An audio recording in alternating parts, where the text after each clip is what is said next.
This is Things Police See, First-Hand Accounts, with your host, Steve Gold. Hey guys, welcome to the podcast that interviews active and retired police officers about their most intense, bizarre, and sometimes humorous moments on the job. Thank you for joining us. This episode is going to be a good one. I just have a feeling.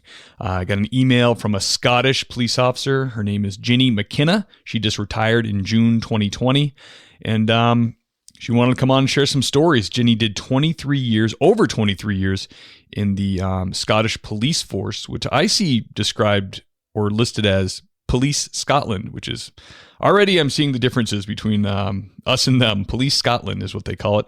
And she's now been through incident stress and support facilitator training and is doing that in some life coaching to help officers deal with the stress of the job and PTSD. So I want to hear about that. I want to hear some Scottish stories.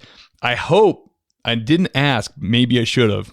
I hope I can understand her because I've seen some pretty thick Scottish brogues before, but I love the accent, and I think we're going to be okay. If she asked to come on the show, so I'm guessing she's the accent isn't too thick. So without further ado, she's waiting on the other line. Let me dial her up. If I didn't say so already, this is episode number 64, so we're on the big 64 now. All right, here we go.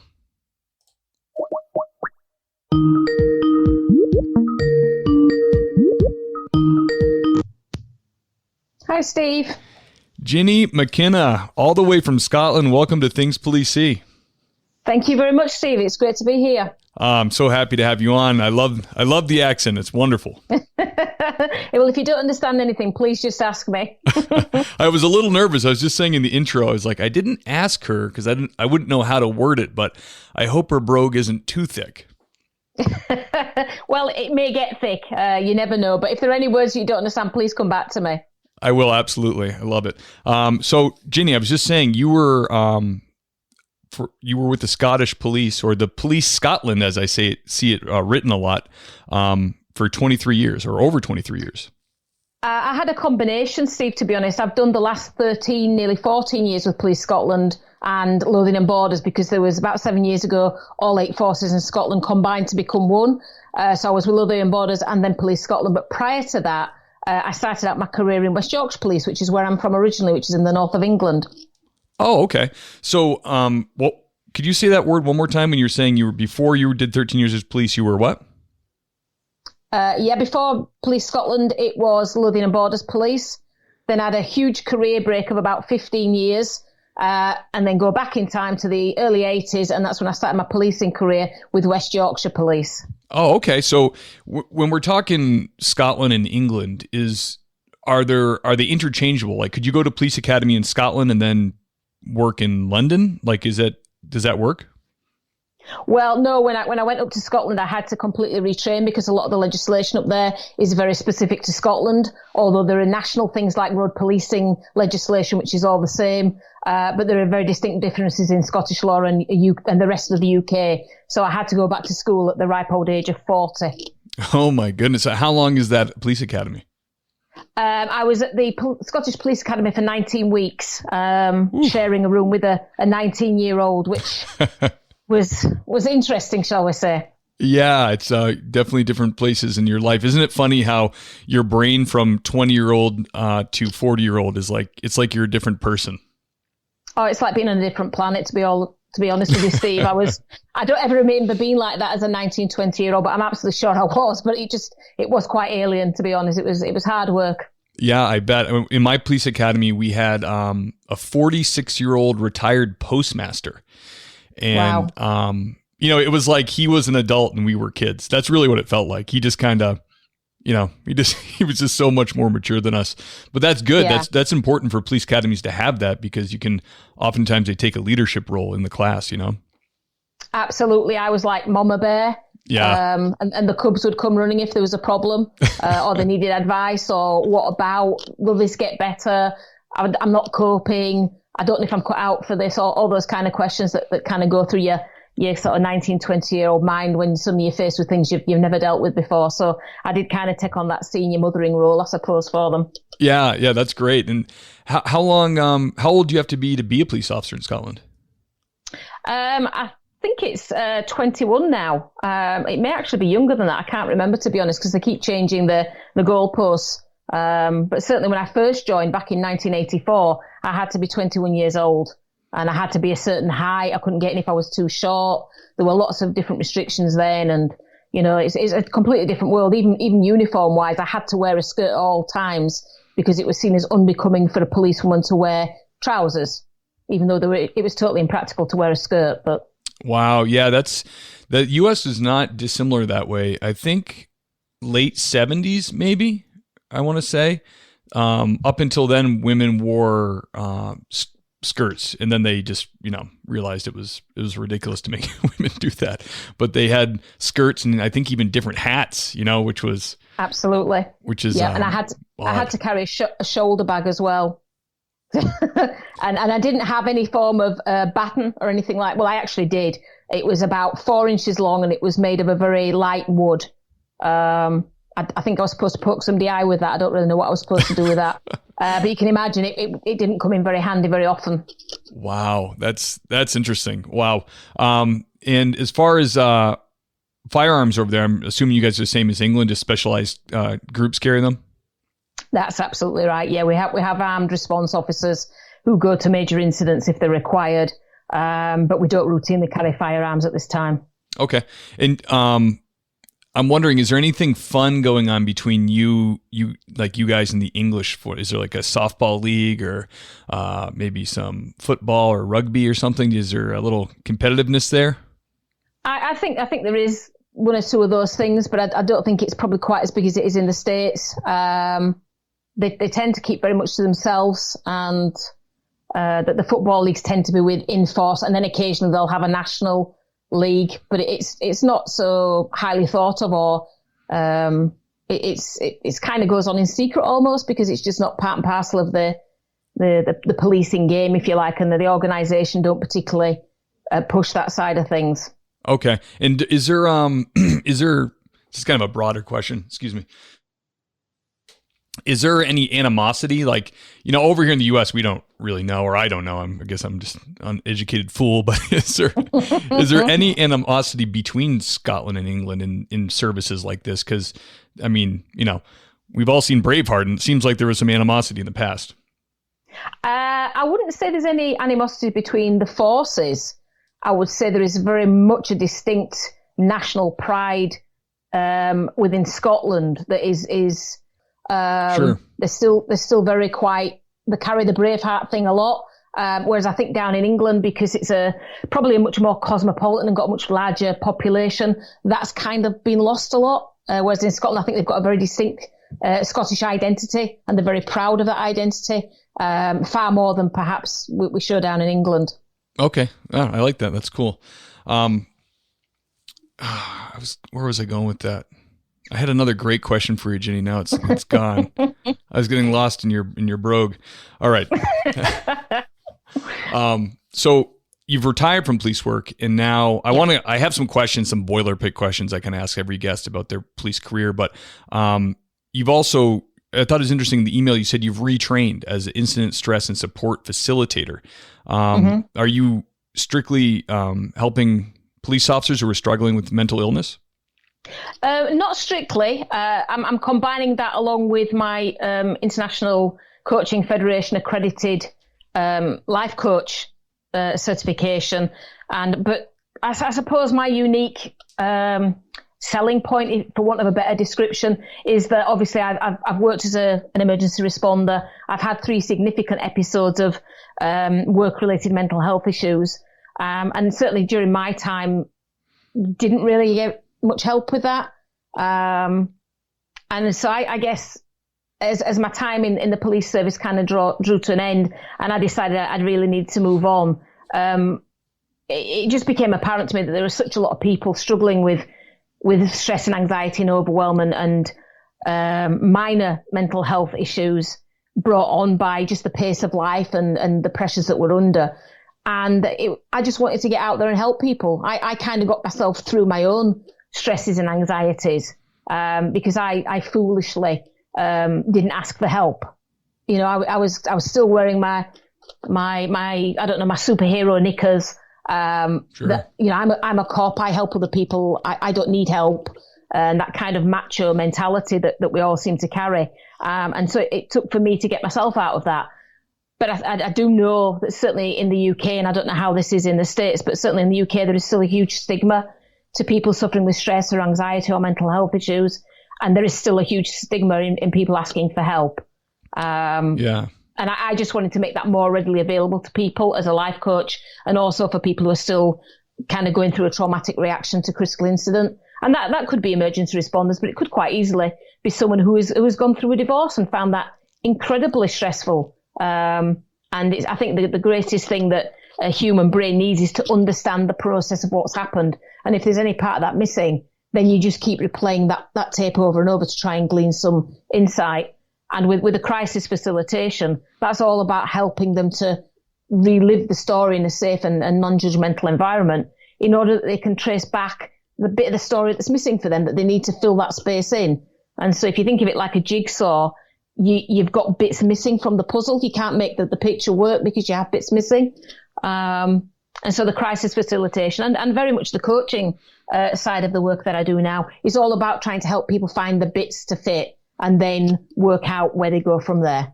That's great. That's awesome. Yeah, isn't it crazy? It's just very universal, the impact police work can have on a person. It doesn't matter where you're working, how small the town or how big. You're gonna come across traumatic situations that really affect you. And as I do it, there's no way they can really ready you for that in police academy. You kind of just have to excuse me, you have to live it.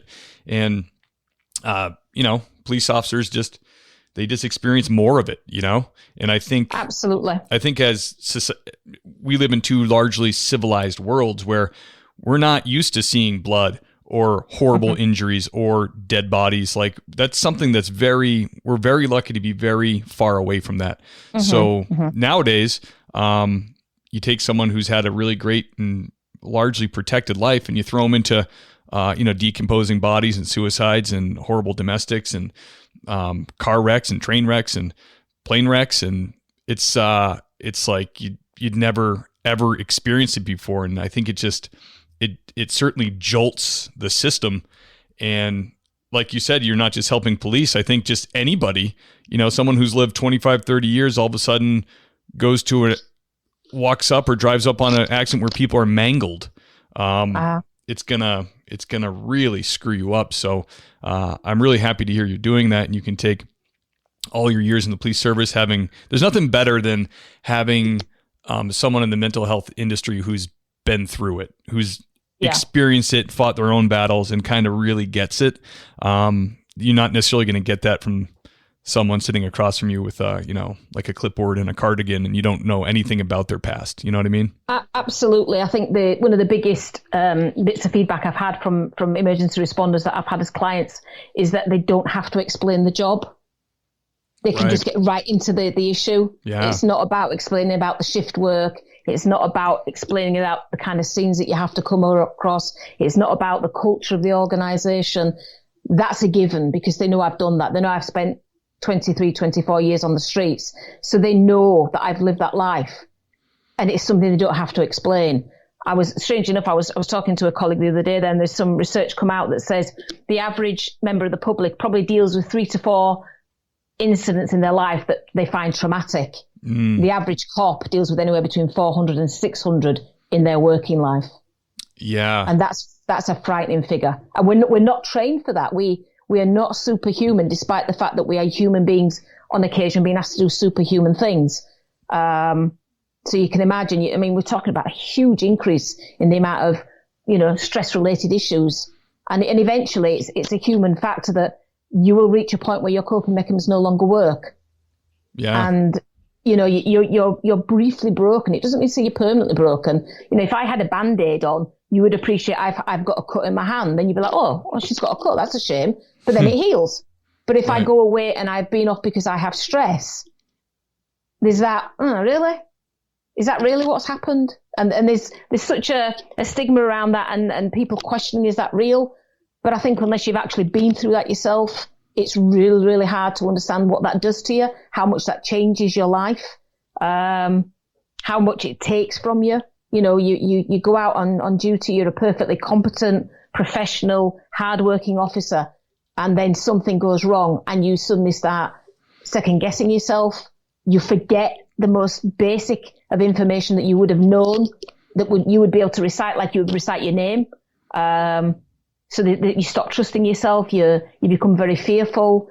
You may appear at work, the body has arrived, but there's nothing in there because you're it's called presenteeism. You're actually at work, but you may as well not be. It's just the body that's arrived, and the rest of you is just not coping. And I think unless you've actually been through that, and then combine that with the uniqueness of being a police officer, it's a different lifestyle. And you know, I know police are very interested in what police officers do, but it's very, very difficult to be able to explain specifically what the impact that has on your life. Yeah, you're absolutely right.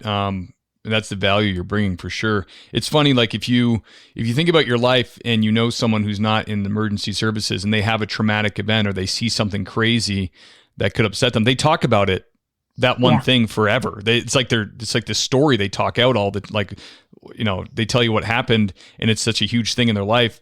And talking it out like that probably helps them process it, and other people console them and all that. But imagine, like you said, having 400 or 500 of those events. You would just never shut up. You would just always be talking about these horrible things. Absolutely. So and the thing is, Steve, we, you know, as cops, one of the things I was always told as a young cop was, don't get emotional.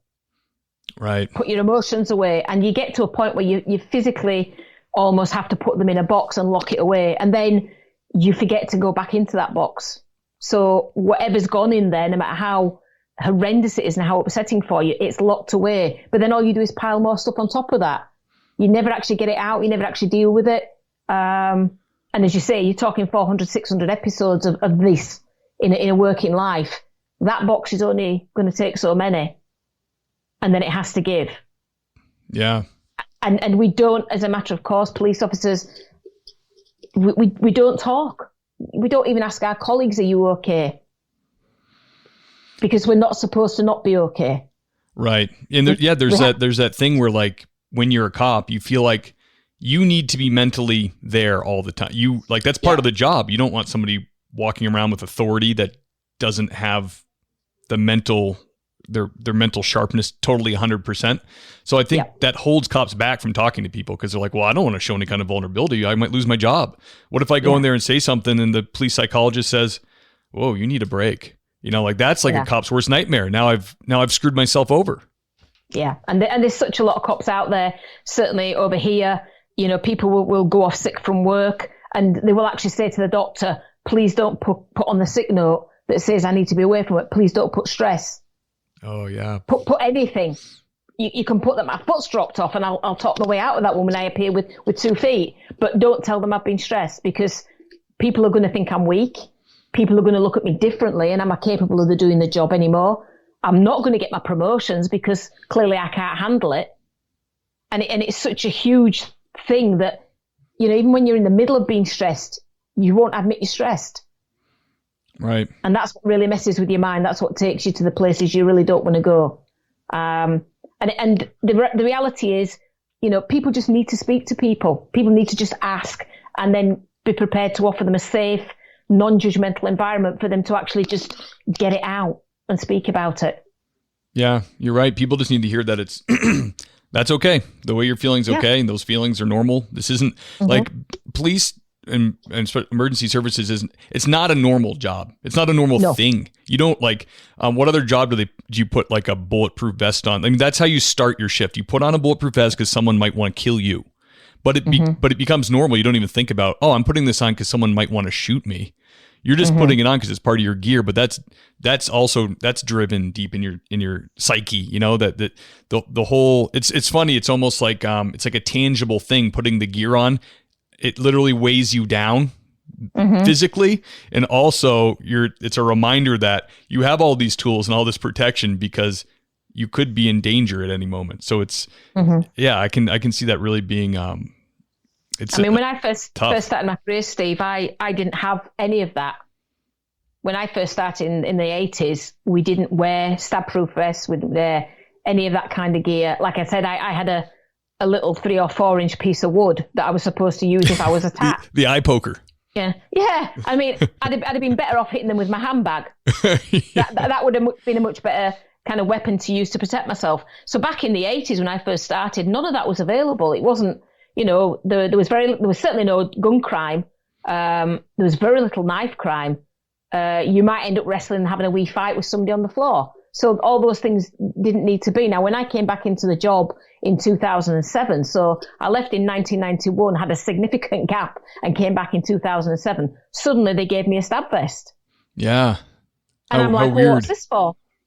And it's like, well, so you don't get stabbed. and it was just the weirdest thing. And then I have, I have a baton that I carry and a metal baton. And I'm like, oh, and all this was completely new. Even having an emergency button on your radio, we never had that back in the day. And yet we had huge black spots where you would try and radio up and nobody could contact you. So you had to go and find a phone box. And if you had money in your pocket, you could make a phone call to the police station. And, things moved on quite a lot during that time. And it was a huge shock to me to suddenly have to wear this additional personal protective equipment, which in total, I think weighs about 2.5 stone in weight. Yeah. That's so funny. You're getting your new gear and they're like, well, Ginny, people are going to be wanting to stab you now. Yeah, they never told me that before I rejoined, and it was kind of like, no, that wasn't in the job description you gave me. I don't recall that. Yeah. But I suppose that's just the way of the world now. That that there is more violence. Fortunately, in the UK, yes, it probably is a lot more violent than it was when I joined in the 80s. But again, not significantly to the point where we have to arm officers in the UK at the moment. Right. So, Ginny, can you tell us about the first very stressful or hot call you went on as a young police officer? Yeah, sure. I think I was probably maybe 10, 12 weeks in the job. I was still within a probationary period. You have a 2-year probation. So I was really fresh out of the police training school. And part of my probation was to be attached to different departments to get a feel for what they did. And one of them was to work with a roads policing officer. And we were just driving around as you do and patrol and explaining the kind of duties that officers involved in. And we got a radio call to say we were going to a road traffic collision. Now, certainly back in those days, the only time road policing officers went to road traffic collisions, which sounds a bit crazy, is if they were serious. The minor ones were dealt with by local officers, but if it was a serious one, they would call the road traffic policing in. And I remember we were about 5 miles away, and it was a bitterly cold October winter's evening, around about 5 p.m. The rain was coming kind of horizontal across the road in front of us, and it was really heavy. Visibility was so poor. And it was rush hour. And we had 5 miles to get through the city of Leeds, which is the city where I was born in northern England, which at that time probably had a population of around about 500,000, maybe a little more. Okay. But it was busy. And if anybody's ever been to UK, you'll know that our roads and streets are significantly narrower than the highways that you guys have got. Yeah, very old. Yeah, exactly. And I remember, and very congested at rush hour times. And I remember being in the passenger seat, and the colleague who was driving me, when we were on motorways, we were doing 140 plus. I'd never driven at that kind of speed. I was absolutely petrified. And then we were going through the built up areas, and we were doing maybe 40 miles an hour, which doesn't sound very, very fast. But when you consider there's parked cars on both sides of the road, there's people just running out to catch buses, sure, not really paying attention. So you can imagine, I'm like, oh my God, I was convinced we were going to kill somebody just to get to the accident. So by the time we got there, 5 miles later, we pulled up, and fortunately some beat officers had arrived and they closed off the road for us. And I remember getting out of the car, and we were wet through within seconds. It was raining so heavily. And I remember looking down at the eyes of who I found out to be the driver of one of the vehicles. And then quite surreally, I looked up and looked to my right about 200 yards and saw the car that he'd come out of. Whoa. And realised that that's where his body was. Wow. And that was kind of 12 weeks into the job. I had never seen a dead body of anybody. never mind a torso-less body. Yeah. And it was just surreal. And I remember saying to my colleague who I was with, "What's that?" And he went, "It's his head." And it was all very matter of fact for him. And I was just like, oh. And I really couldn't process it. It was just it was like I was watching something on TV. Oh, so I missed something I missed something here. So he was decapitated. His head was off. Yeah. I was looking at his head on the roadway, and then when I glanced up and I realised, hang on, that's just his head, and his body must be in that car 200 yards away. Oh my goodness. And basically what had happened, he had been out drinking all day with friends.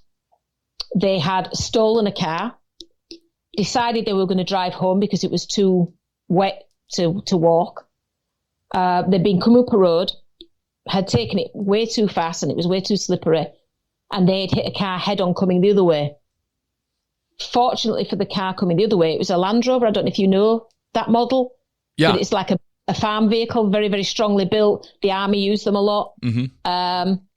And what was the two people in that, the driver and his wife, actually got out of that just shaken and with minor injuries. They actually walked away from that. And the weirdest thing was that when I chatted to them, they said, we were supposed to come in the car tonight, but it wouldn't start. And I remember having a row with my husband, who was the driver of the Land Rover, to say, I cannot believe we're going out to dinner in the Land Rover. But the reality is, if they hadn't have been going out in the Land Rover, there would have been 2 more fatalities. Wow. And that just, it kind of blew my mind, I'll be honest with you, Steve. I was a very, very naive, I'd lived a comfortable life with my family. I'd been very protected. I'd never seen a dead body. I'd never been allowed to go to a funeral of a family member. So this was like a whole new world to me. And I just remember the sheer panic. My mouth was dry. My stomach was churning. There was this huge fear. I didn't even know what I was afraid of, but I was. There was a cold sweat, and my chest was just constricted. I could barely breathe. And looking back now, then it was just the whole adrenaline, anxiety, fight or flight thing was kicking in. But at that moment in time, I was just faced with a world I had no knowledge of at all. The 2 passengers in the car that was responsible for the accident had severe injuries, but non-life-threatening. They survived it. So they were able to tell us about the lead up to the accident, about the driver being drunk and insisting on driving, and etc. But that was, I guess, my first experience of a hot call, something that really kicked the adrenaline in for me. Yeah, that's a whopper for a first one. I mean, yeah, you're right. I know what you mean about if you're not accustomed to what an adrenaline dump can do to your body, it can definitely trigger anxiety because, your limbs can get jumpy. You become you're hypervigilant of everything. You can be hypervigilant of your breathing. Limbs can get tingly and numb. When it's really a weird, like almost primordial thing your body does, where it's just like, whoa, and you're just, you're jacked up, but you got nowhere and I had no concept of what this was. I didn't know what was happening to me. So I was pretty useless at the location, if I'm being totally honest, because I was having it all on just trying to keep myself breathing and not panicking. But it was great because obviously I was very new in the job, and the guy I was with said, Ginny, it's fine. There's other senior officers coming along who've got years and years of experience.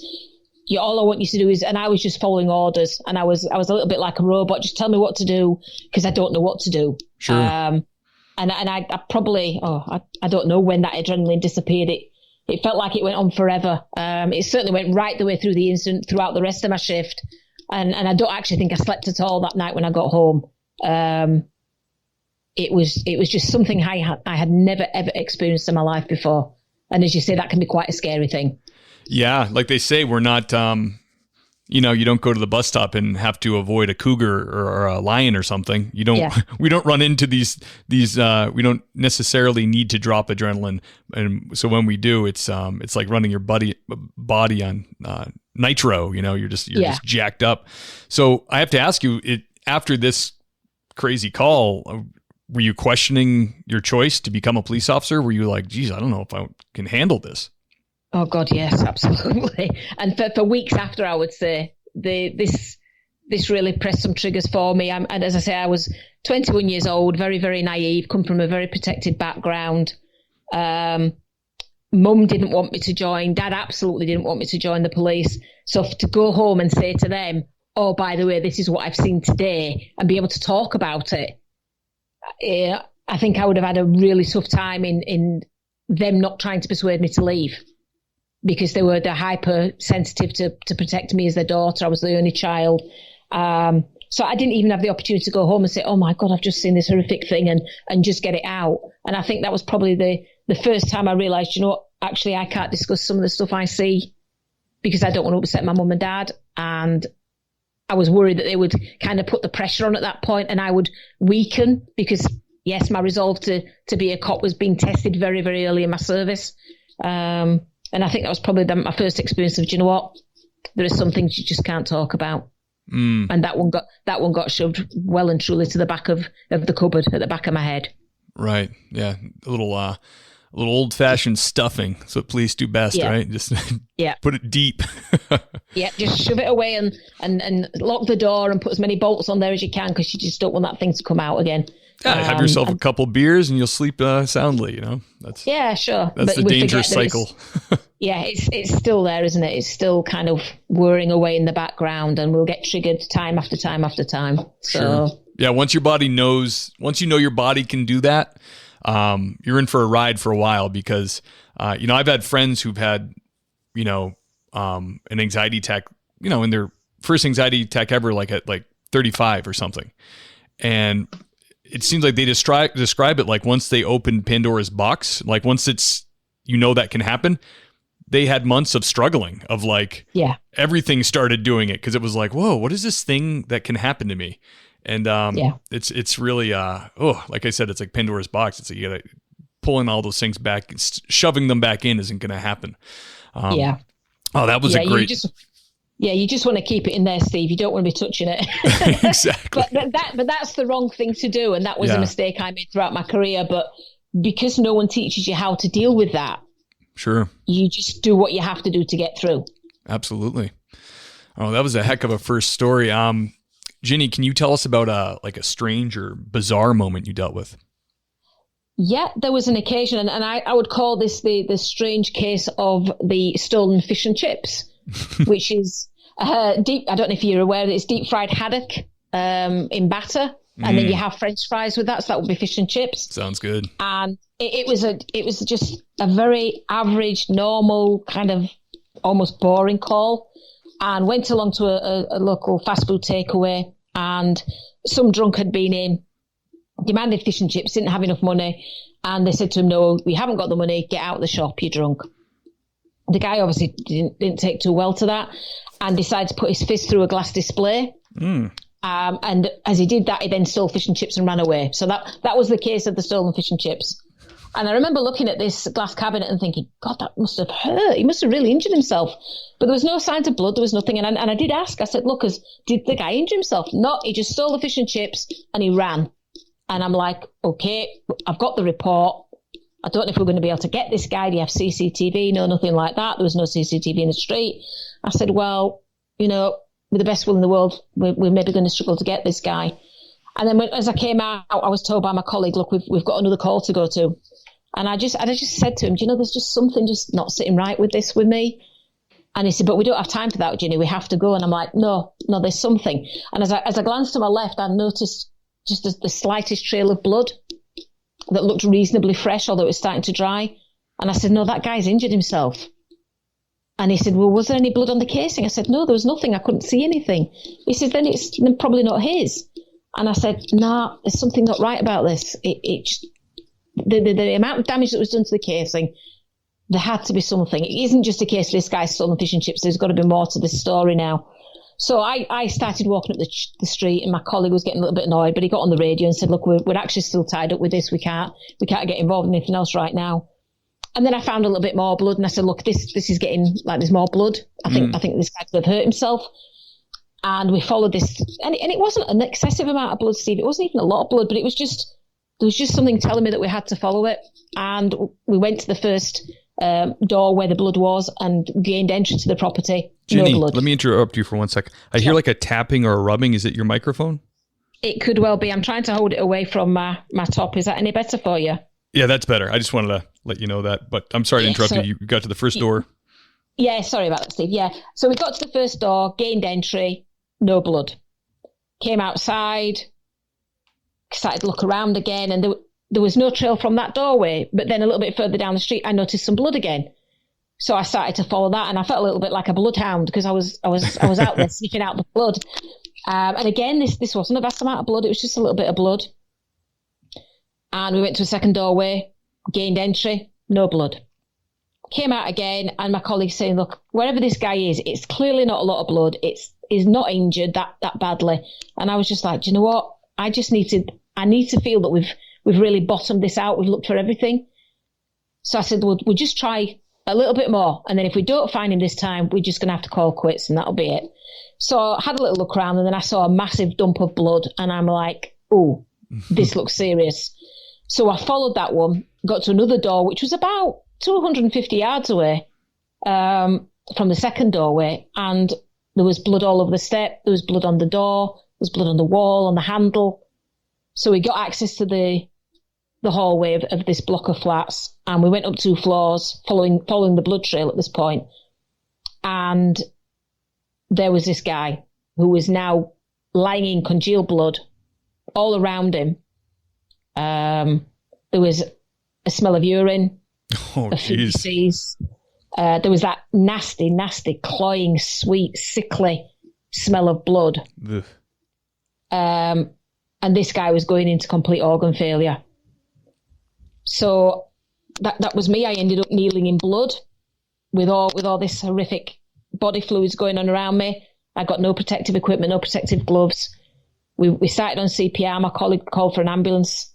We were quite fortunate because we were in the middle of the city, and so they weren't going to be that far away.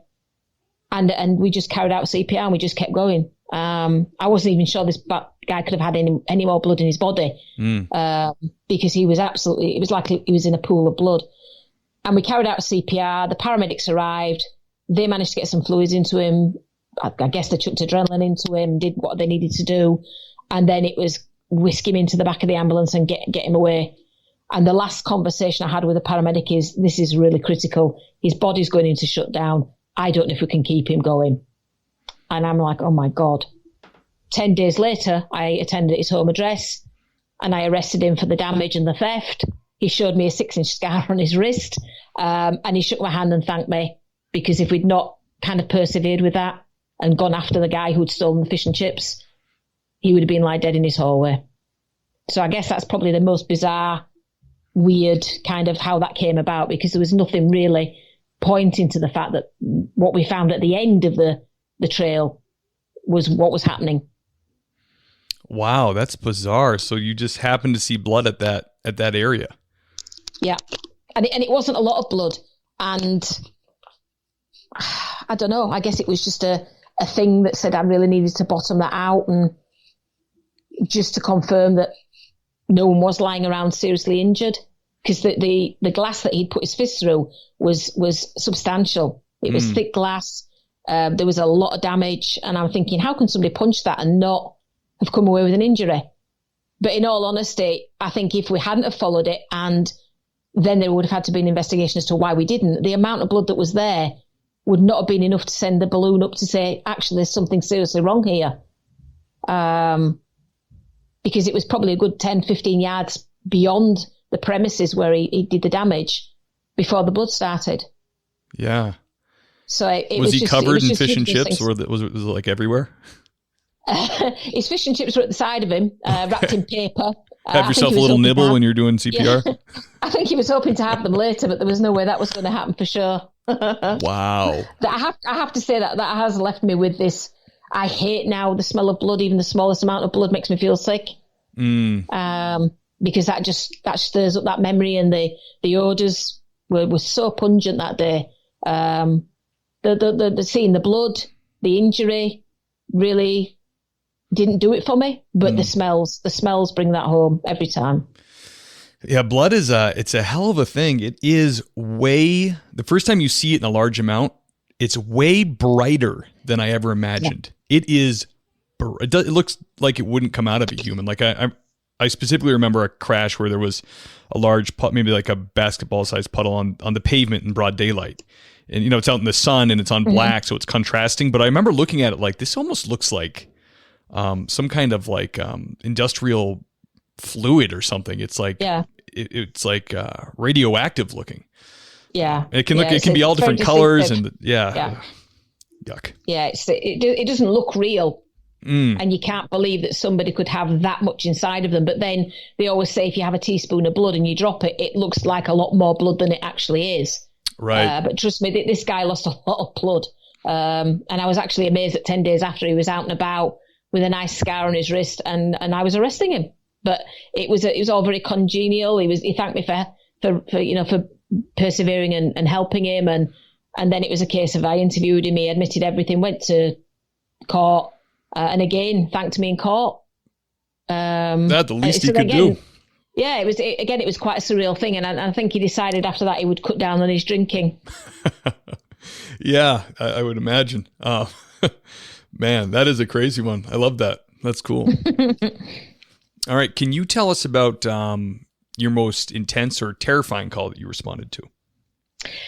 Yeah, again, it started out very much as a nothing kind of a call. We got a call to go to a noise disturbance in a local council estate area, which is like a local authority housing area. Quite a rundown area, quite, deprived area. Got to the doorway. I probably had about 6 or 7 weeks in the job. In fact, no, I'd probably have a little bit more because I think that came after the first incident with the road traffic collision. But went along to a very mundane call, as I've already explained.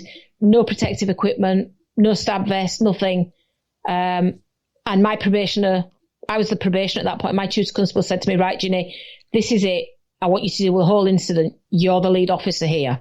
So I had all that going on in my head about, oh my God, what do I ask? And what if he knows I'm new? And all those kind of things that you call yourself out on when you're brand new at a job. Sure. And got there, it was very quiet. So I just knocked on the door to make an inquiry. We've had a complaint about noise. And I remembered the door opening and looking back at it now, it all seemed to be slow motion. But I think that's just how I've brought the memory back because everything went very quickly. But it did seem to be like slow motion. The door opened and there was a guy there who was about 6 feet tall. Well, if I'm lucky, I maybe hit 5'5". He's about 180, 200 pounds, stood in front of me. And I'd glanced down and I noticed that at the right-hand side of his body, he had something in his hand and I wasn't really sure what that was. And then all of a sudden his arm came up really, really quickly and I realised that he got a machete in his hand. And you can imagine, I'm a kid. I've never dealt with this stuff. Those times, knife crime and things like that were very, very rare.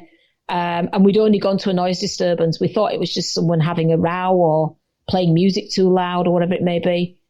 And I remember trying to kind of backtrack without taking my eyes off this guy because when I was looking at him, he was snarling like a wild animal and there was spittle coming out of his mouth and he was shouting and he was incoherent. I don't know what he was shouting, but he was shouting at the top of his voice and his face was bright red and his eyes were kind of rolling back in his head. And I was just looking at this guy and thinking, oh my God. And I saw this machete and I kind of caught a glimpse of like a bit of light reflecting from the blade. And I remember trying to walk backwards. I was trying to do a moonwalk, the Michael Jackson moonwalk, which I've never mastered and I was certainly no good at then. And then I remember this big bear of a hand grabbing the back of my jacket and basically hauling me backwards out through the garden gate and slamming the gate behind me. And then I'm looking at this guy who is raging in the garden and he's shouting and he's stomping around and he's waving this machete. We obviously called for backup immediately. We were looking for everybody and his dog to turn up to this call because this guy was going crazy. I feel, and one of the things I've noticed on his shirt was that there was some blood on it. And I didn't know if that was his blood or if he'd hurt somebody. Right. And I think the very brief conversation between me and my colleague was, one, we can't get him he can't come out of the garden. There's people about it. The kids are just coming home from school, so we can't come out the garden. But we were worried about him going back in the house in case there was someone there and he'd injured them and he was going to go in and kind of finish the job, if you like. And we had no protection. We had no shields. We had no stab vests. No firearms, obviously. No. We had my little 4-inch piece of wood, which clearly, as I've already explained, right. that was in my bag in the back of the car. And my colleague had a 12-inch wooden truncheon, and that was it. And the only thing we could do was try and talk to this guy, try and talk him down. He was shouting and screaming and spitting and waving this thing above his head. He was staggering all over the garden. And we were like that probably for about 10 whole minutes. And I'm just thinking, this guy's coming out. And if this guy's coming out, he's going to kill somebody because he seems to have no control. He's hell-bent on swinging this at somebody. If he doesn't kill somebody, he'll end up hurting himself. And I was petrified, I'll be honest. I was absolutely petrified. And yet again, another of those moments in my service where I thought, what am I doing? You know, could I not just go and work in an office? What is wrong with you? It all kind of falls away in the moment when you're like, how did I get myself into this position? Yeah, I'm thinking, you need to really seriously reconsider your job prospects here, Ginny. And then eventually everybody arrived. We had a dog handler, we had a protection service who had like the big shields that could handle machetes and things at them. And we eventually got armed response there, and we got a negotiator there. And eventually his wife appeared from work. And it's at that point we realised there was no one else in the house, that potentially the blood on him was his own. And later on it proved to be that he'd cut his hand. And she managed to talk him down to drop the machete. She's no idea where the machete came from. She thought it was probably something from inside the garden shed that he'd used previously to cut down wood. But basically he'd taken a concoction of drugs and had this super, super bad reaction to it. And just came to the door with the biggest knife in the world, it looked to me. And there was definitely a certain part of me thought, do you know what, this could be it. I may not actually get home tonight. And with no protection, that is a scary place to be. Yeah, absolutely. That's, man, it's like, in a lot of ways, you guys over there not having firearms for situations like that is aggravating to me, because it's like, well, if you had those, you could easily, if the guy came out was going to harm school children or harm a member of the public, you could easily take him down. But in a way, I've always kind of held the Bobbies and you guys as like tougher. It's like, well, they're kind of like, you probably got to be real tough to be one of those cops, because you're going to have a piece of wood or a billy club, and there's probably a lot of pretty efficient brawlers, at least, who are police officers over there, because that gave me shivers, just the way you described, like, if this guy gets out, there's nothing you two could do to stop him if he has a machete, and he could just start cutting down people. That to me, like, is that freaks me out. And I know we always say Americans are, they always say we're married to our guns, we're crazy about, we're gun crazy. But I think in law enforcement, I think there is a place for them for sure. Even back to our Old West, even the Old West towns, when the sheriff would say, you can't bring your guns into town, the sheriff and his deputies always had their guns, just in case. But man, that is freaky. Absolutely. I mean, I think over here, I mean, I'll be honest, I'm still grateful that we don't carry guns as a matter of course. I think there's certainly that there is some gun crime now. There's a significant amount of knife crime now, but I think there is almost an unspoken agreement between the good guys and the bad guys that if you don't carry arms, we won't carry arms. And I know that sounds crazy, but it's been like that always. So I think until we actually have to have them, I think the overriding principle over here is we'll have some armed response officers, we'll have some who have tasers. And again, that's not everybody, but some cops who have tasers. And that's as far as we'll go. And that's just to deal with the guys who are not playing to the rules of the game. Yeah, the crazy people. Yeah, because the majority of criminals don't carry weapons. And usually if they do, they don't tend, and I put that in inverted commas, don't tend to use them against the police. What a the blessing. Number of instances where that's happened is very, very few. And it is a blessing. It's an absolute blessing. but we have never routinely carried arms over here, and it is not something the public are allowed to do either. So I think for us it works. Will it happen? Will that change in the future? I sincerely hope not. But if it needs to, then I guess it will happen. But I would prefer that we kept it the way it is at the moment, if at all possible. Yeah, I mean, that sounds very, very humane. And, if you can roll with that, that's preferable, you know. Mm-hmm. My biggest fear, Steve, is shooting somebody. Yeah, just the adrenaline just pumping so much that I just end up shooting somebody and it's the wrong person. So you know what? I know that you guys get amazing amount of training, so you're not just going to go out and shoot somebody. You know, your training will kick in, and I totally understand that because our armed response guys over here are very, very highly trained. But my biggest thought was, oh God, please don't give me a gun. I'll end up shooting somebody. Something will go horribly wrong and I'll shoot somebody. And so for me to finish my career and say, well, do you know what? I never had to carry a gun. I never had to carry a taser. I used my weapon of choice, which is communication.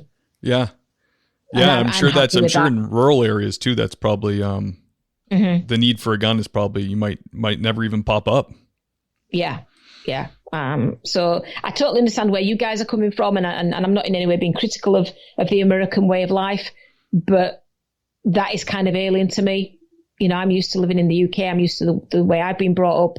And as I say, there's almost if you like, an unspoken, well, we won't carry guns if you don't carry guns. Now, I know that's not 100% the case. But my concern would be that if we routinely armed, would that then encourage the criminal fraternity to routinely arm?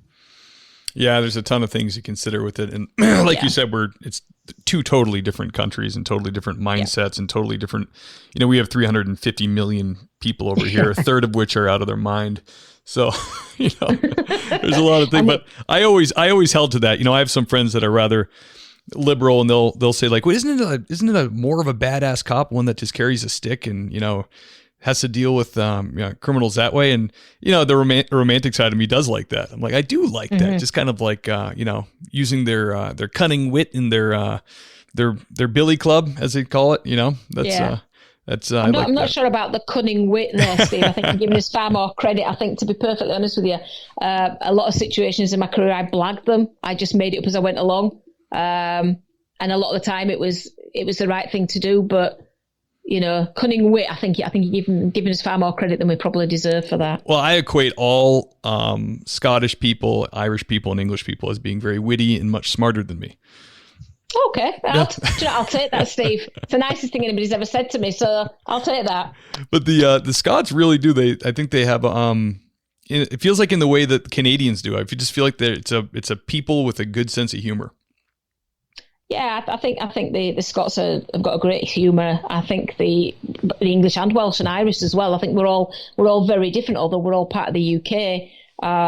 But we are very different, and we have our own ways and our, but the Scots are great. They've got a lovely, welcoming way with them. But then you also have, a lot of places in England where you get exactly the same kind of treatment.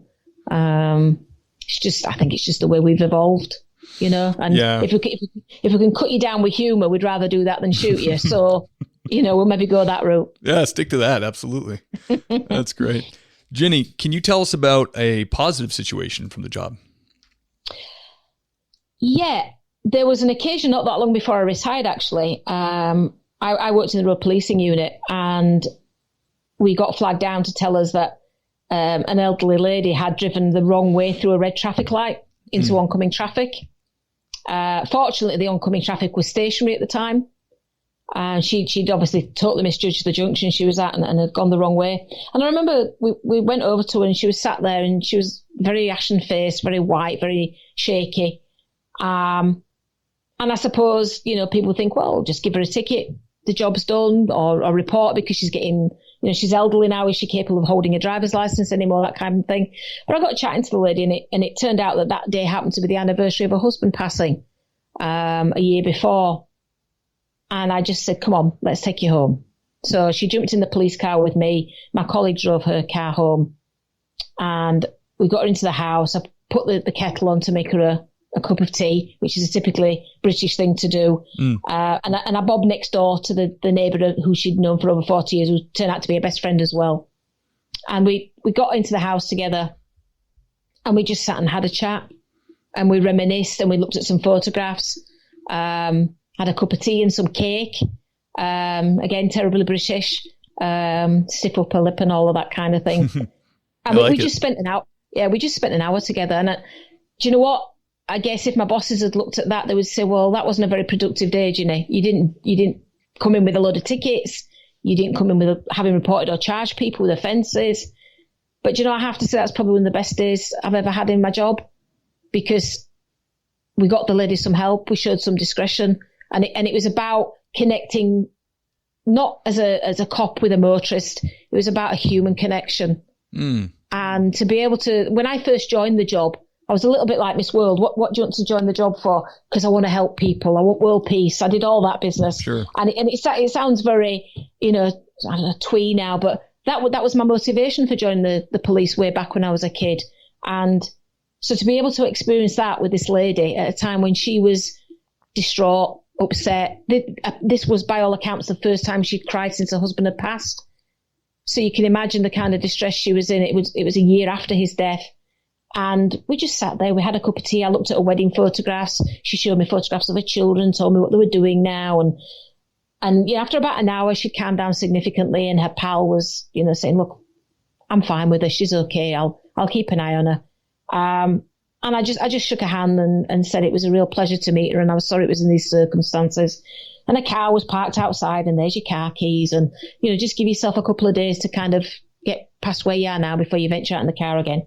And I came away and I just thought, you know what, if I had one of those every day of my career, it would be the greatest career I could have. Because for me, yeah, part of the job is locking up the baddies and dealing with all that kind of thing. Absolutely. That's what I signed up for. But the real part of the job for me was making that human interaction, that connection that went deeper than a cop and a member of the public. And a couple of days later, I got back to the station. There was a small bunch of flowers and a card saying thank you. Oh, and that actually brought a tear to my eye. And I remember that to this day. I will never forget that lady. And it's things like that in the job that I love to remember, because that for me is what it was all about. When I was 21 and naive and, you know, thought I could save the world, that's what I wanted to do. I wanted to help people. And so that for me is one of the last things I did as a serving police officer. I thought that was a great way to go. Yeah, I love it. I love the story. It's beautiful. I hope for the officers out there that they have moments like that sprinkled into their career, because, you know, you can go many months without anything like that. And then something like that happens and it kind of brings it all back around for you. It's just like, this is wonderful. And I really got to help somebody. I have a few like that myself. Like I remember we went to a suicidal teenager and he was cutting his wrists, and it just seemed all so hopeless. And then it was like 2 or 3 years later, I was doing a detail at the local high school, and here he comes, big smile on his face, girl, arm around a girl. Couldn't have been happier. He was looking good, sharp, dressed, you know, and he was just in a different spot in his life at that point. And he said, "Hey, Officer Gould," you know, and kept walking. And that almost brought a tear to my eye. I was like, geez, there are some happy endings in this job, you know? Yeah, absolutely. I mean, that made me go all tingly there, Steve. That was a great catch. I think, you know, unfortunately, again, suicide or suicidal thoughts are a big taboo to talk about. But, you know, people taking their own lives is tragic, because what they've done is they've chosen to take a very final way of dealing with something to something that's actually probably a transient problem. It will pass through their life if they give it time and they get the support they need. But I think sometimes they get so overwhelmed by it and so deep into that they don't realise that chances are they could come out the other end and they'll be fine. And so to hear of a story like that, and yes, I've got a couple of those myself, and you just think, you know, it was great. It's great to know that you stopped that from happening and gave that person a chance to kind of reevaluate and realise, actually, do you know what? Life's great and I can do a lot with my life now. Yeah. There's nothing too much that happens in the world that can't be put right. You've just got to give it time. Absolutely. And when things are really dark, we just don't allow ourselves to give ourselves that time. And that's really tragic. But that was a great story, Steve. I love that. Oh, thank you. Yeah, that was, that one's close to my heart forever. You know, that, yeah, it's, like you said, time, that's a good way, really accurate. Cause it's, when someone's suffering from anxiety or depression, from all accounts I've seen it, it feels like it will never end. So to think to yourself, you know, I myself I've never been in a spot where I ever wanted to take my own life, but I've had bouts of anxiety and stuff like that, job related. And, you know, if you're young or you don't have the tools to cope with it and you think this is my life from now on, that's not a good life. You need someone, to talk to. And like we said earlier, I went and talked to somebody for a death I dealt with. And I've talked about it before in the podcast, so I won't get into it, but I went and I felt better in like just a couple sit downs. Just the guy saying, that's normal, that's fine, don't worry about it, you'll process it, blah, blah, blah, blah. That right there fixed almost everything for me. Like I had some more work to do with it, but just that someone kind of just, what do they call it? Just affirming how you feel, you know, and speaking it to someone and not feeling odd about it. And I was lucky enough to have someone on my job say, hey, if that's, you know, bothering you, it's a $10 copay to talk to somebody. It's not, you know, it wasn't talked about a lot, but people who had the wherewithal and the smarts would do it once in a while just to keep themselves right, you know? Yeah. No, I mean, I have actually experienced suicidal thoughts at one point during my career, Steve, way back. Wow. And was actually sat with a bottle of brandy and a load of pills that I just kind of got out of the medicine cabinet.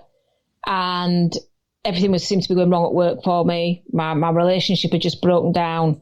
You know, my world at that point just looked like a big black hole. And I actually couldn't see anything in my life that was worth having. And the only thing that stopped me was that I had a little dog called Meg. And at that time, I just looked and she was only about 18 months old. And I just thought, nobody knows she's here with me. If I do that, how irresponsible am I being? And it was actually her that dragged me back from the edge, which, you know, I mean, I'm a big dog lover, you know, and so for me, God it would for have been, dog. Yeah, it would have been totally irresponsible. I mean, I can look back now and talk about it quite openly.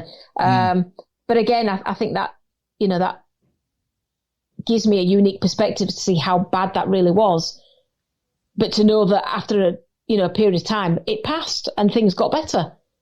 And to be able to say that from experience to someone, as opposed to just saying, you know, just give it time. You know, I can actually say, well, actually, I was there. I've done that. My world was so bleak at that point.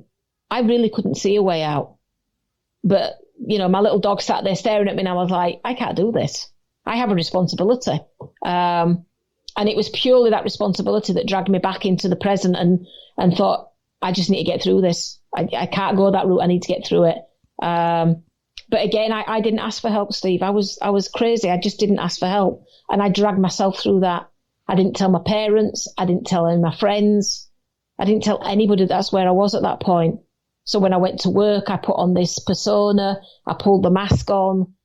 I just functioned as a robot and did what I had to do and came home most nights and got drunk just to numb the feelings and the pain. But eventually I got myself through that. But the craziest thing I ever did was trying to do that on my own. I should never have done that. I should have asked for help before it got to that situation. And if it had got to the situation it did, I should have reached out and I didn't, because I was trapped in that kind of macho persona that cops have, that we're the ones that people to run to. We're the ones that make it right. We'll deal with all the crap. Sure. But who deals with ours?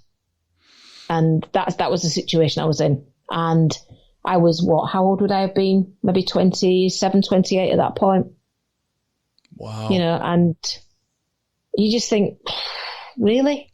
And I would have chosen a very, very permanent way to deal with something that did pass.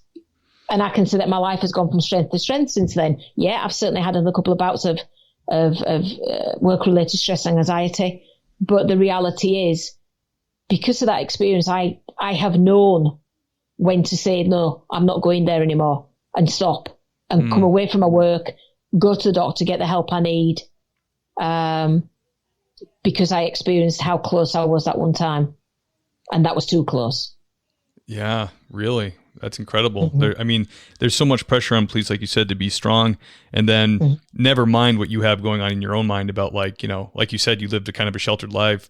You're a woman, you joined the force, and like, there would be that whole other thing you don't want to fulfill of like your parents being like, we told you not to do the police thing, or, oh, look, the lady cop needs help. That type of, I can only imagine the pressure you'd put on yourself. Yeah, I mean, absolutely. Back in the 80s, it was very much a male-dominated world. I mean, certainly at the moment, there are only 30% of police in Scotland are women, so it's still quite a male-dominated environment. But way back in the 80s, when I joined, the percentage was minimal. And if you showed any emotion, that's why we shouldn't have female cops. Yeah. Oh, I can only imagine. Yeah, I mean, I was discriminated against in so many ways, and called out for being a woman in a room full of men, and spoken to in a way that, you should never speak to a woman, just to embarrass me and to upset me, to get me to cry, things like that. It was back in the 80s. It was horrific, but that was the way the world was at that time, and it was accepted behavior. Yeah, I've heard that from female officers that have come on the show before, and it's very, it's insane. Like I had an LAPD homicide detective came on, and she said when she was new in the station, it was another patrolman didn't even think twice about saying, "Hey, I thought you were screwing everybody in the department. What about me?" And she. Oh, go ahead. I was just going to say, there's a phrase, I suppose, over here. It's called being the station bike. Right. Basically meaning that everybody's ridden you. Right. Yeah. And, if I'm being totally honest, Steve, I hadn't had a sexual partner when I joined the service, but yet I had been given this label that I was the station bike, and if you wanted sex, I was the one to come to. How horrible. It's like the opposite of true. Well, this detective, at least she said, or she was a young patrolwoman at the time, she said, I'm doing it alphabetically, so I'll get to you, because his last name started with like a Z. So, well, she was obviously a little bit sharper than I was, because I just stood there and just didn't know what to say, because I'd never been subjected to that before. Brutal. And it was really alien to me, and that just went on, and because I wanted to go into Rose policing, which was very much, the mirrored sunglasses, the looking cool, the arm out of the door, and loads of muscle. And I wanted to go into that department because I had a passion for cars, and I went in to speak to the inspector to ask him what were the chances of me getting into the department. And he actually took me out of his office into the main office where all the male cops were and the sergeant, and said to me, while ever you have the genitals of a woman, you'll never make it in my department. Oh my goodness. But it put it a lot more crudely than that. But that was basically the message. So, holy cow. 21 years old, that was what I was dealing with. And that went on pretty much for the entire length of my service till I eventually left, because I had a nervous breakdown. And that was the first part of my police service.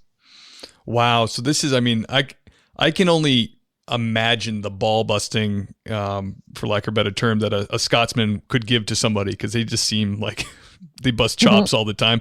Never mind like a chauvinistic Scotsman from the 80s, with obviously. Well, I have to say that wasn't the Scots. That was in West Yorkshire, where I came from. But that was very much the attitude of the time. Oh, women were women, and they should know their place. And certainly in a job like the police, we've only let you in because we have to.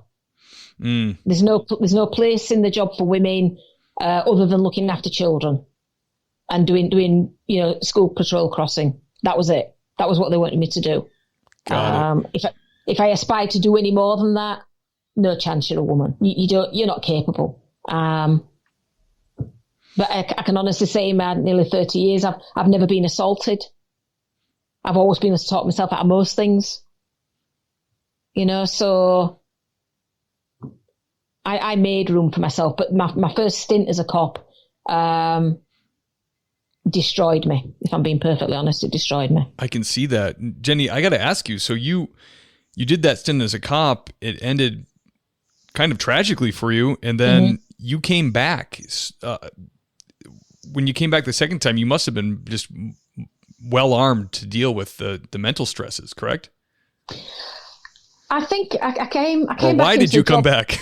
Well, I often wonder that. Yeah, but no. What happened was I ended up working for the Department of Transport in an enforcement role, and when I moved up to Scotland, I got talking to the cops who used to bring vehicles in for us, and I was telling them about my experiences back in the day, and they're like, "Oh my God, that's shocking. We don't treat women like that now. You need to come back in." And from my experience with them, I thought, actually, do you know what? There is a change in attitude. It's not like that anymore. And I lost about 4 stone in weight because I'd gained quite a lot of weight. I got myself fit again. And at just over 40 years old, I went and knocked on the door and said, I want to come back. And this time it was in Scotland. It was with Lothian and Borders Police. And thank God the attitude isn't like that anymore. Jenny, you got to slow down for me on the name of that police that you worked for. Sorry. Lothian and Borders. Lothian and Borders. Yeah. And what does that mean? Lothian is, there are some counties in Scotland called East Lothian, West Lothian and Mid Lothian, which make up the eastern portion around Edinburgh and surrounding areas. And Borders is the bit that borders Scotland and England. So it's a big chunk of the east side of Scotland around Edinburgh, down towards the border with England. So it's Lothian and Borders Police. Interesting. Okay. I'm sorry. I had to know. No. So I came back into the job, and I came back in and I said, you know what? I am going to get into the roads policing. It had always been my dream. And I did. I got taken into roads policing before my probation was up here. That's called roads policing? Yeah. It's like highway patrol. Okay. Or your traffic cops. Yep. And I got taken in, and I did a good 10 years there before I came out. So I was the one doing the driving at 140 miles an hour and whatever else, and being involved in pursuits with stolen cars and et cetera, et cetera. So I got to have my dream, and I got to do that. Was I better able to deal with the stresses of the job? I would say to a degree. But I still had 2 significant bouts of stress towards the end of my career. And I think that was just because of the change in the nature of the police service, because it went from 8 forces down to 1.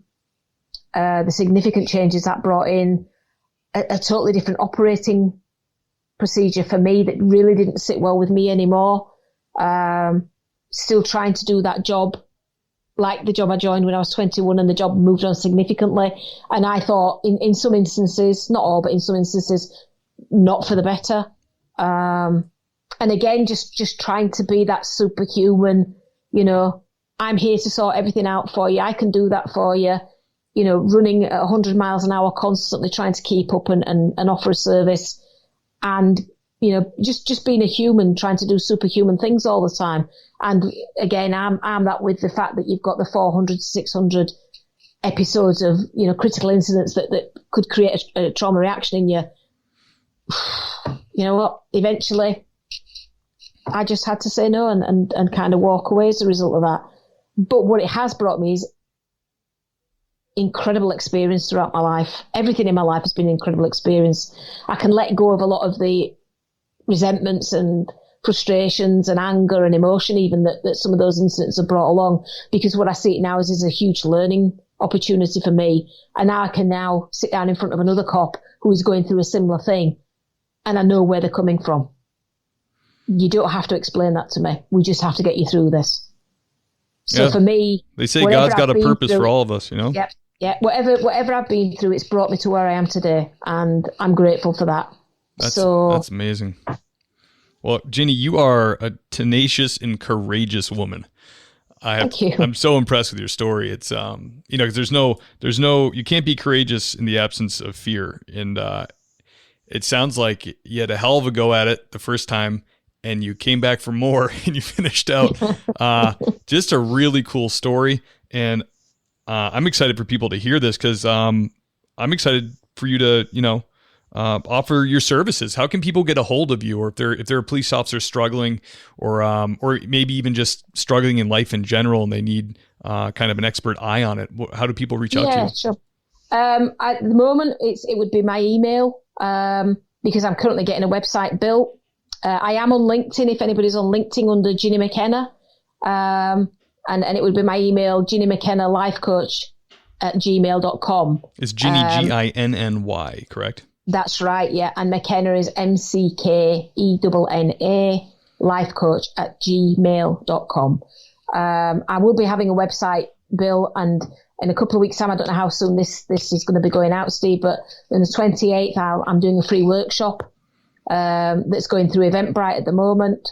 There's only limited places because I want it to be a nice, intimate event with 20 people. And what we're looking at on that workshop is the title of it is You're Worth It, How to Invest in Yourself, because so many people put themselves at the very bottom of a very, very long list. And you can't be the one to help other people if you don't do something to help yourself as well. So it's a free workshop I'm running. It's on Eventbrite. If there's anybody out there who'd be interested in that, just let me know. If there's actually any interest in guys and girls over there in America wanting to do that workshop, but the timing's not right, if I get enough interest, I will happily run one of those that coincides with your time zones, even if it means I have to be up in the early hours of the morning to do it. It would be absolutely my pleasure to help anybody who's out there who needs some help. Okay, let's see. It's the 16th. I have a few interviews in the can, as they call it, but I think I could work it to have this out before then, just in case if you're not filled up, then we can at least kind of get the word out for you, you know? That'd be perfect. I'll do my best for that. And after we hang up, of course, you'll just send me the email again. I wrote it down, but just send me it again so I don't make a mistake. And also the link to the anything else you want me to link, I'll put it right in the show notes, and I'll put it on the Facebook page, of course. And Ginny, I've had you for over an hour 15. I appreciate it. One last question, if you don't mind. Sure. This is a question that people who listen love. We have a good amount of people listening that are young, and they're either in police academy, or they're about to go in, or they're in the testing process. And I think you'd be the perfect person to give some advice to new police officers on what they're getting into and what they can do to help themselves. Yeah, absolutely, Steve. It would be my pleasure. The two places that you really need as a new cop to look after yourself is one, your physical health. And I know there's a lot out there about that now, so I'm absolutely sure that you're aware of doing some exercise and eating proper nutritious food. So that's paramount. But I think what's even more important than that is to learn about the signs and symptoms of the onset of stress, anxiety, and overwhelm. Not only will it help you identify that in people you are dealing with, which will make you a better cop and keep you safe because you'll see it start to happen in front of you, but more importantly, it'll help you to keep yourself healthy and safe, and also your colleagues. I would urge every one of you to not be afraid to ask the question, are you okay? And again, not to accept that, yeah, sure, I'm fine, when you know damn well that they're not. Provide a safe, non-judgmental environment for your colleague if they need it. You don't have to cure them. You just have to be able to listen to them, and they just have to know that they're safe, that they're not being judged. And by the same token, you're asking somebody if they're okay. If you're not okay, please ask for help before it gets serious. Don't do what I did. Don't think I have to hide behind my macho superwoman uniform and inside I'm crumbling. Don't do that. I want you to love and enjoy your career as much as I've loved and enjoyed mine, but I want you to be healthier in that and be more resilient. And I'd like to ask you to be as kind to yourself as you would be to the people you have sworn to serve and help. And remember that you are a human being who is often asked to do superhuman feats. I'd just like to ask you to take care of yourself and your colleagues. And that's my message. Beautiful. I love it, Ginny. Ginny McKenna, Police Scotland, retired. Thank you so much for coming on the show. I'm going to run the bumpers here. Will you hang on the line? Yeah, sure. Thank you very much. It's been a great pleasure sharing my journey with you, Steve. Awesome. Thank you. Thank you. Hey guys, I hope you enjoyed the podcast. If you love the show and you want to show some support, you can go to thingspolicec.com and click the donate button. We are 100% listener funded, so if you've been enjoying all the content we provide, we surely appreciate the support. All right, guys, we'll catch you next time.